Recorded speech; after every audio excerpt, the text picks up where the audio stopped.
just added some sequence that I inserted when, we're going to get to this in a minute, Grace starts doing research about werewolves, because he starts to kind of believe in it, because these people come knocking on his door and try to pull him out in the moonlight. I inserted this right here. I'm going to title it Closet Footage, or Closet Video Footage. So he comes across some video footage of Rainey doing or cleaning the house far too quickly. Let's see if I can get this. There we go. So it's far too quickly, you know. He's in the closet. Grace is going through boxes of videotapes and recordings of footage of past vlogs.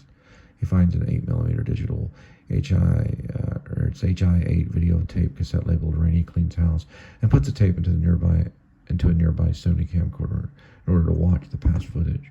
He adjusts a box in a closet to rest the camera on. Grace looks through the viewfinder to watch the footage. Make sure we put video footage here. Viewfinder of Sony video camera. What in the world is this? Point of view viewfinder footage of Rainey. And then I'm just putting video footage here because this is all the video footage of Rainey dashes around the house dusting with a feather duster. She wears an old silver band concert shirt and black jeans. Her hair is tied into a ponytail. It appears Rainey is videotaping herself cleaning house. At times, she sets the video camera down to record herself cleaning. She moves vigorously around the house, dusting tiny cobwebs in the corners and leaping off the walls while growling. Point of view video camera held by Rainey while cleaning. She darts around a corner of the house at superhuman speed, hissing and growling. Now, when I say it appears Rainey is videotaping herself, and all this, here, she wears an old silver band concert black jeans. She's not a werewolf right here.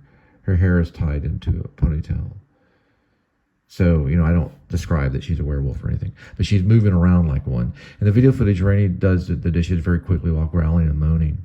So this is kind of like a moment. POV video camera viewfinder, and then Grace says, "Wow." Point of view video footage, video on the floor of living room. Rainey leaps over the couch and dusts the coffee table and then darts off with a superhuman speed. I'm going to have to talk to her about this. Overhead shot, bird's eye view of Grace looking in the viewfinder. Growling noise from Rainey, clean sips from the video, or I guess it seeps, is the word seeps, from the video camera speaker. Cut to shoulder of the road that night. So we're going to cut to the shoulder of the road. Right? All right, we have it patched right now. I just patched it, so it will work. I'm going to add. I'll probably be writing during all production, but we have the montage of equipment readying. We have the Barksville Motel night before the full moon, and we have them talking about the green light and Old Sherry. We have the green light before pulling the trigger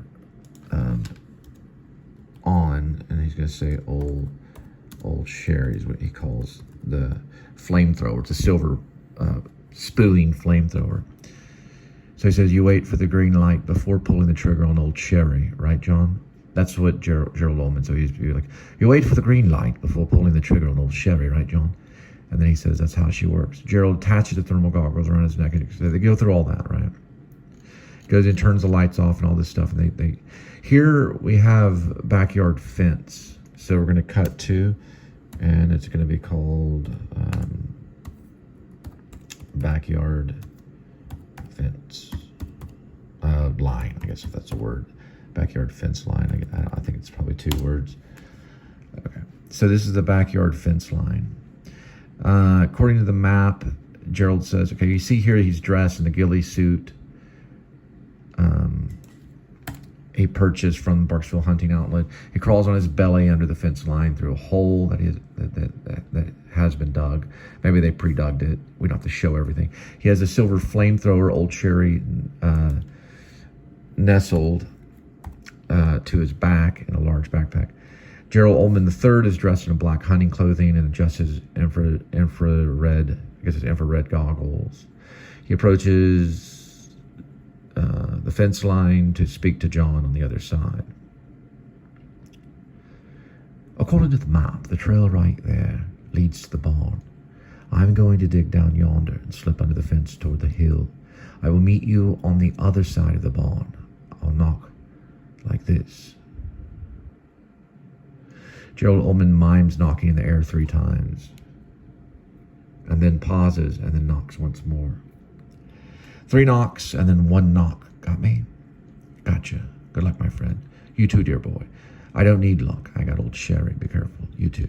So this is gonna, we can go back to the knock where the werewolf corners him. We're gonna add, he hears 3 knocks, but it's not. Because werewolves can hear very well. We'll have to maybe add something in the script about how Rainey can hear very well. So here we're already in the barn, so it's patched up from there to the end relatively to even shoot in production. We're at 167 right now. This is my Clifford Odets message to vloggers.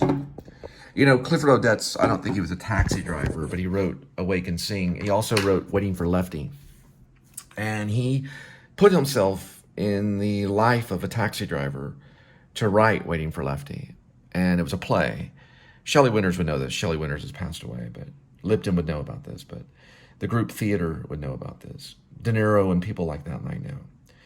I know Scorsese probably heard about that play, Waiting for Lefty. It got standing ovations every night.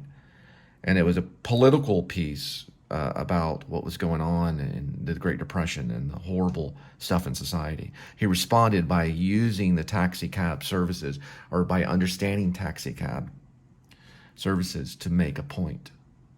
I'm using the werewolf and the vloggers to talk about society. It's not just a werewolf movie merely, but it is a werewolf movie. And I think all werewolf movies do this. From, from The Howling to all the way to Silver Bullet talks about religion. Stephen King's masterpiece, Cycle of the Werewolf.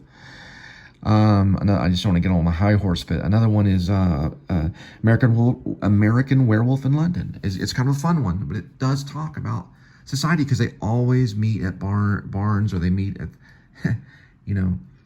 they meet at the pub, and in this case, they're meeting at a fence line to try to kill the werewolf, but they work together. It's about people working together. And this is also about espionage too, because they spy. We have a little bit more. The monster turns, Gerald and hisses. Now, this is something I wrote a while back, so I'm going to have to put the thing about the 3 knocks. All right. This took me, I don't know how many hours. I have no idea how much time it's going. What time is it anyway? A couple hours. Okay, when we got a time crunch and things are really pressing down on you, you got to see a judge and everything. A judge and everything. You just go ahead and just write the thing. All right. We've got something. And this is what we have, patching it up so that we have an ending. This is what I've been talking about. So we have something, right? Some kind of ending that, there they are. This one last little moment, kind of a joke here, because, they get their equipment ready. Grace hires a security team. Okay. So they get their equipment ready. Also this thing right here.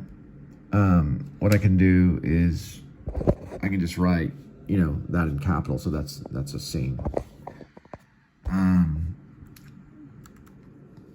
Which is what we're doing here. Here's a security. Or just Grace hires security. Who wouldn't? Especially if they're already kind of a celebrity. Grace hires security. Okay. This is going to be in his office right here. Interior. Grace office room day. Yes, I'm interested in hiring private security to monitor my home. Cut to backyard fence line, full moon. Okay, so we know it's at night. It says night of the full moon. We got all this stuff about the ghillie suit. I'm just kind of showing, and I'm not really doing a reading right now. I'm just showing you everything I did right now today.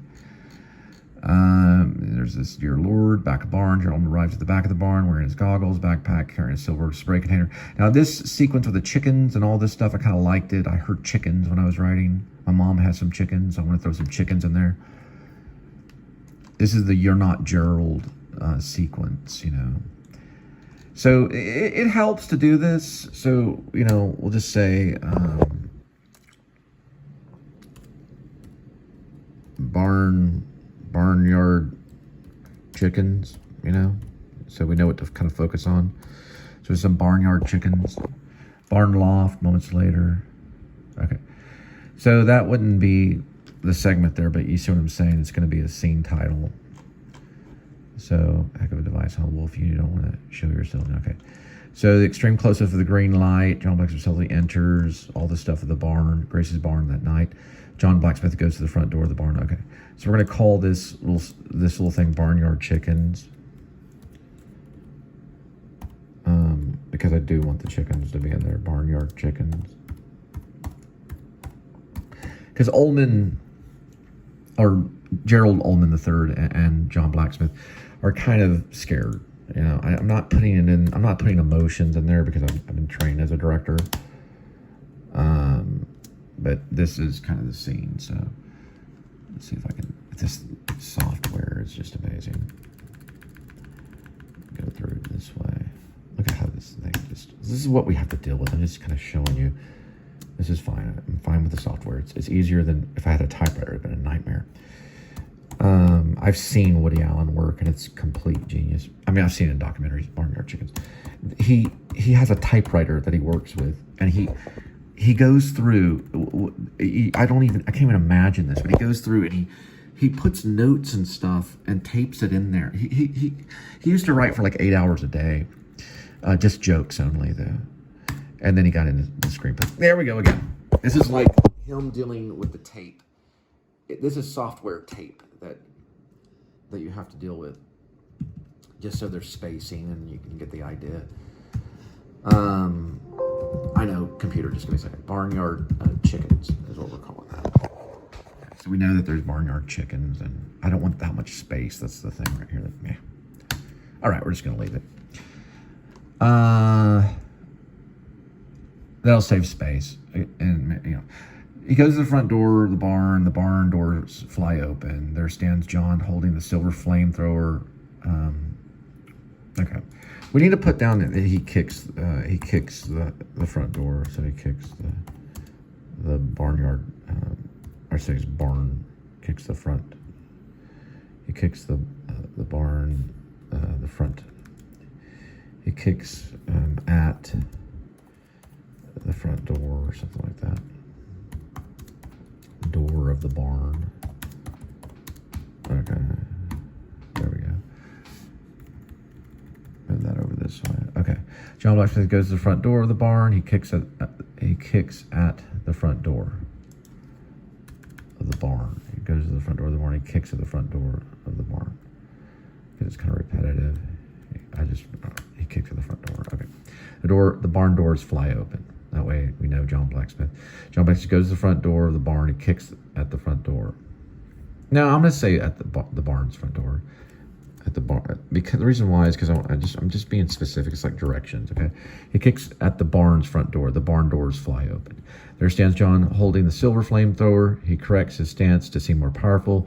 He's now in a power stance, holding old Sherry, aiming at the interior of the barn, looking for the beast. And this is where he starts talking. Hello, anybody out there? Why did y'all get so quiet? Chickens? Chicken? So he's kind of being kind of funny before he goes in. There's extreme close-up of the green flashing light. He does a tester. So he tests the flamethrower.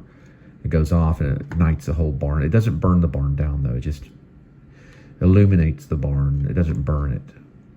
So I'm going to make sure that the interior of the barn is illuminated and every cobweb and corner exposed by the bright silver light of old Sherry. The flame ceases without any harm to the barn or the spiders crawling away in fear because he's just using it for light. He moves forward very slowly in the dark. So it gets dark again. This is why I kind of do this stuff. The flamethrower continues hissing. So it's hissing as he finds a ladder and puts the flamethrower down and turns it off. And that's when he goes up. Eventually goes up there, finds a pitchfork, picks up the pitchfork or something. And then he hears 3 knocks. And you think that that's Gerald. But he doesn't hear the 4th knock. But he goes to the door anyway, thinking it's someone else. And it's a shadow of the werewolf. So this continues on, the shadow of the werewolf, and there's the back of the barn. Gerald III arrives, okay? So this should hopefully be Gary Oldman. Wearing his goggles and backpack and carrying a silver spray container, he hears commotion in the howling inside. Dear boy, don't worry, I'm on my way. He finds a ladder leading up to the outside of the back door or loft. He crawls up the ladder and enters the barn. Then the werewolf corners. Now we're at where we were. So everything else should at least get to the end. Oh, crap. No, never mind. This is a lot of notes right here. We're going to have to look over these notes. Give me a second. Okay, nothing to fear, nothing to fear. We could still do it this way, but we have to write a sequence to get them from the barn to the house. Then we have to write another sequence where Rainey is at the house, but she's no longer a werewolf, and she's inside the home, and there's something that happens. John is already scratched on the back. John, okay, that's where I messed up. Okay, I have to go back and correct some stuff. John can still be scrapped. John Blacksmith can still be scratched on the rib. I think it was on the rib, and he's pushed to the side. But John screams in pain and begins bleeding from his wound because Rainey eventually gets him and bites us. What's got to happen? I have to go back to the barn. Is Gerald has to be scratched by the werewolf. So that can happen either in the barn, which I don't think it did happen in the barn because he used the flamethrower, the silver flamethrower, and the silver hit the werewolf, and the werewolf went running off. That's why Rainey turns back into her form as the wife or the woman or whatever. She goes back to the house. So she may have burnt skin at this point or something like that. There's something of that nature. Nothing horrible because she's super strong as a werewolf, but it's just you kind of see some browning of the skin or something. Like she gets burnt somewhere, like, okay. Now, somewhere in the living room, I need to add a note that Gerald gets scratched. He does get thrown. He gets thrown across the room. So we don't really have to focus on the scratch thing right now because later in the sequel, Gerald becomes a werewolf. So does the whole town. Rainey's only half a lycanthrope at the present moment, so she cooks in her kitchen. Grace walks into the kitchen and finds Rainey frying up John's hand in an iron skillet, because that's the after part. Rainey bites off John Blacksmith's hand. John screams in pain, begins bleeding from his wound. So that's when he dies. Rainey knocks Gerald over and goes flying across the room and crashes on the couch. Rainey knocks Gerald over. Okay, and goes flying across the room, and that's where the scratch happens. Okay. All right, so we just added this. These are notes right here, but Rainey knocks Gerald over and scratches his back. He picks him up, or she picks him up and tosses him, and he goes flying across the room and crashes on the couch. He has a scratch mark down his back, so we know that kind of thing. Rainey bites off. These are just kind of notes that we're going to patch up. So this is like a little segment. And then we'll be kind of done in a way until we have to go back and start patching more. Right now we're at 170, let's see, probably 170 something. Yeah, 174. Oh! The curse. The keeper of the curse. Watching some Wolfman. Watching this the other day. Also kind of had an idea too about another werewolf movie, maybe the sequel of Grace, about a writer that turns himself into a werewolf by writing. He slowly starts becoming a werewolf, and he's writing this book about a werewolf. At night, he goes off in the full moon and he thinks he's actually a werewolf, but play it like kind of real, so he's like a crazy guy. He goes out and like wears werewolf clothing and all this stuff. But I don't know. I mean, that's another idea. I don't know. I'm still patching it up. Another thing too, Garlane is actually the keeper. This is Edmund, Cassavetes, or Edmund. What's your name again? Hey, you're like my best. Ooh, you got a tear right here. One of my best actors. Look at this cat. How can you not laugh at that? What are we doing? He's just itching right here. It's because he's a little overweight. Kitty, Edmund Tuxedo Cassavetes. Ooh, here we go. What was that? I like the cross. I can only show so much. Yeah, we had a great night last night. There was a full moon. Alejandro was playing Escovedo. It was perfect for a werewolf night. You guys missed it because I deleted the footage on accident. And Linda howled, and we were running down the street. We had all this cool vlog stuff, you know? Completely gone. The best work always completely gone. Oh, there's gypsies in this? Anyway. Hey. What are you doing? Linda says he licks his tit too much. What are we doing right there? What's going on? Okay. What are you doing? He sang this song last night. This is what he was singing when we were walking around and Linda started going to the went to the I guess you call it the truck, the food truck. This is what was playing, but it was very dark and very werewolfy. That's Alejandro Escovedo. He's a great musician. Actually, to be honest, I'm putting Alejandro down as one of my top 10 all-time musicians. I really like him. He's great. So hang on. Find out the name of this song. This is a song that Alejandro played. We tried to get the footage. I lost the footage though, unfortunately. But you can hear a little bit of it when we're walking in. But I need to turn it off right now though. Well, I really do appreciate Alejandro Escovedo and the werewolf style music that he played. We lost that footage, and I probably would have posted it because it was a full moon. It sounded like werewolf music. It sounded like something that would be in the Lost Boys or something that was really kind of dark and gothic. I thought it was better live than what I've seen. So far, I'm honest here. I've seen Bob Dylan. I've seen them all. He is very good live. It sounded like a studio recording. He's very, very good live.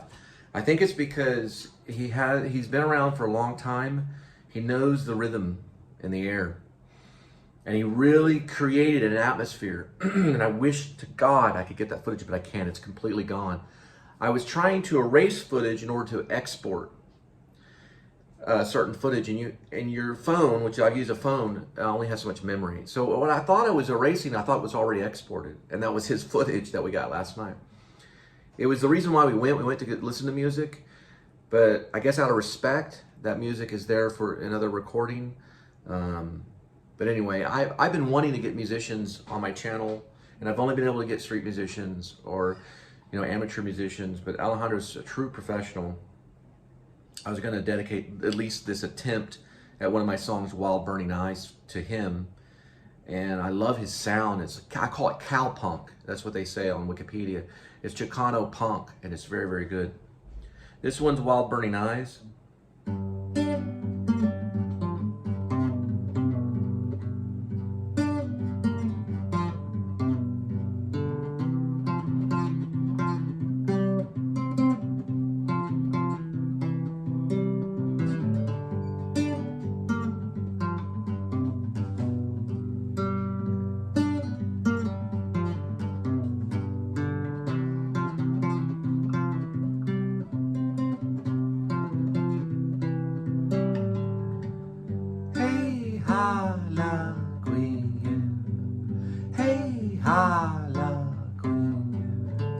I'll break you out of jail, I'll raise you from hell.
I'll break you out of jail, I'll raise you from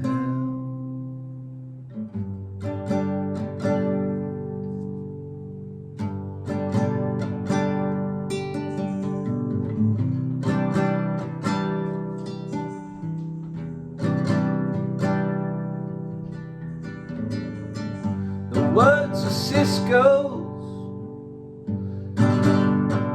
He's a story to the song.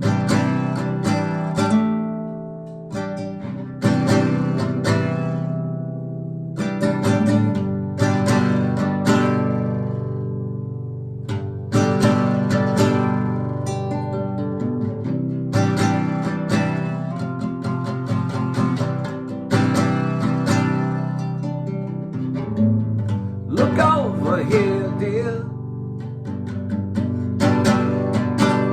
Tell me what the hell is going on.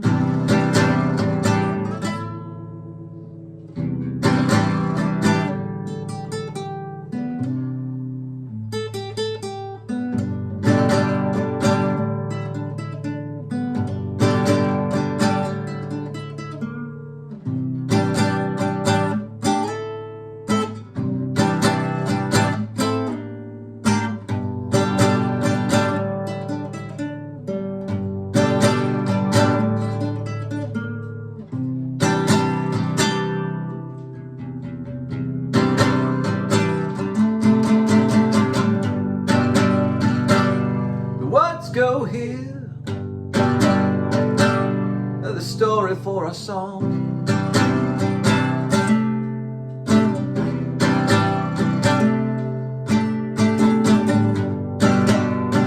Look over here, dear. Tell me what the hell is going on.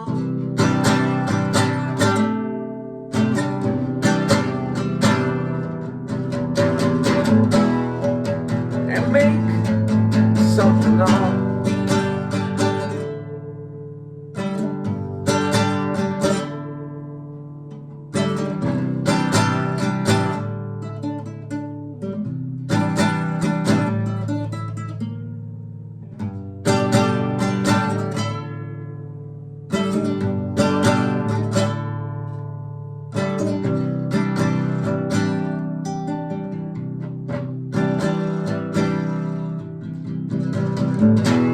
Go on and make it up.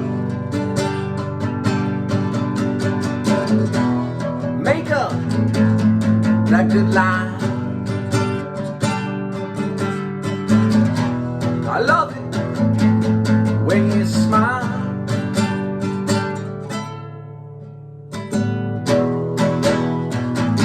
Wild burning eyes.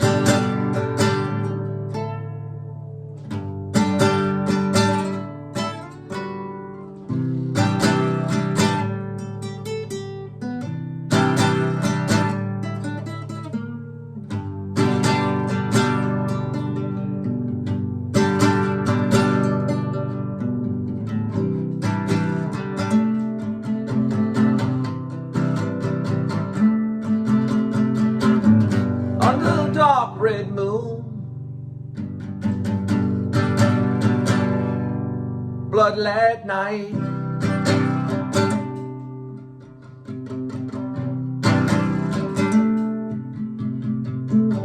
you hold my hand,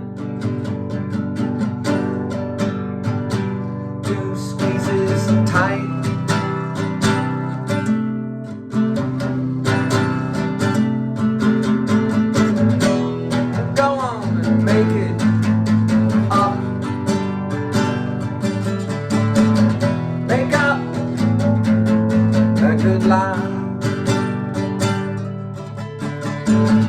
I love it when you smile.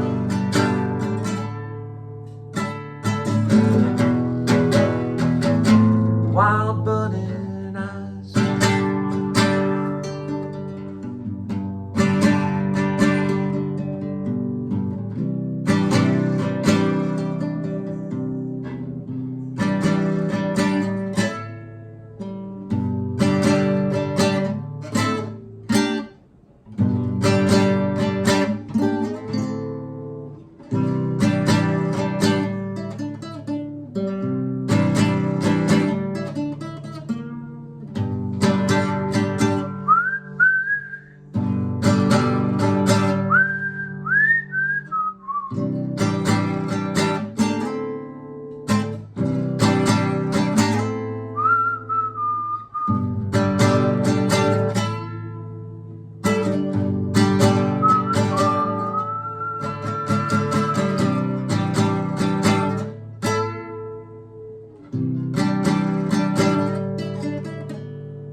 about 10-minute one. It's one of those longer ones. All right, he also played this song too. That was a song we exited on with Linda. It's something about she walks away or something. Hang on, let me see something. Castanets. He played that one, and he played Sally Was a Cop. Those were the two that we heard, and they were way better than this recording. He's very good live. You got to see this guy live.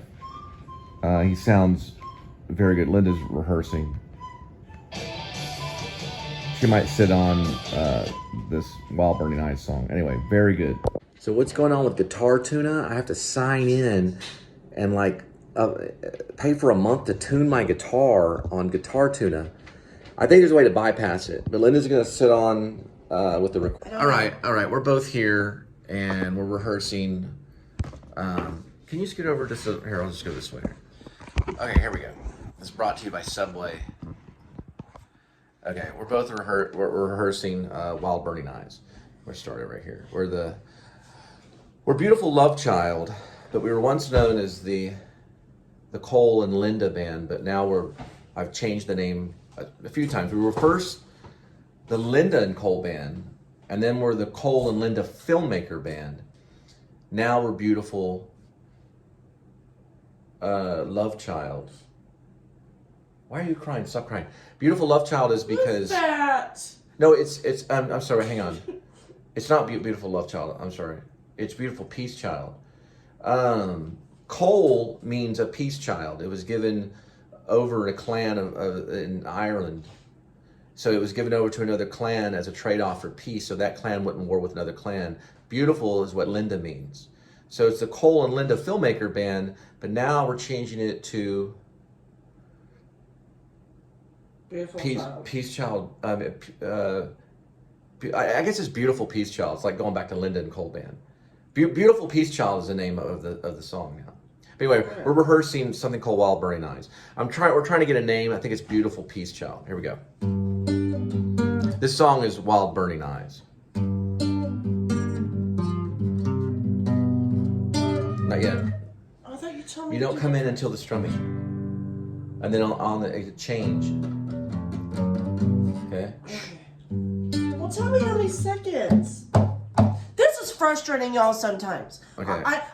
I used to play the clarinet and a little bit of the piano and the recorder, but talk to your friend. Don't talk to the audience. Yeah, I'm talking to my friend. As if you're talking to a friend. Yes, yeah, right now. I'm trying to practice Michael Caine film acting. Yeah.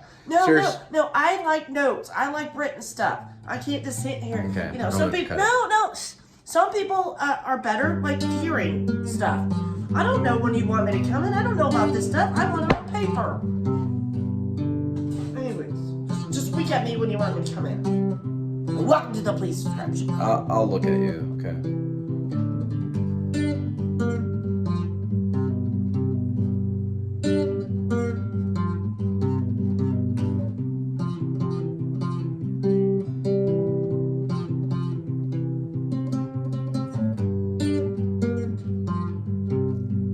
Oh, that's how you looked at. Yeah, I don't want you coming in right there. I want you to wait for the strumming. That's How about you just like move your upper left lip? Just listen for the strumming. Hang on. I'm trying to learn. Sorry. Shh, hang on. Hey ha la queen, yeah. Is that strumming? Hey ha la queen, yeah. It's not strumming. It's picking. Picking. Picking is like right this. Now. Picking, right. You want to wait for strummings. And you also want to wait for quietness when I'm not singing. Let the guitar sing, let me sing, and then when they're strumming, that's when you come out on the recorder. Now, shh. So I'm sleeping on the couch. I slept on the couch all morning. My choice. More comfortable.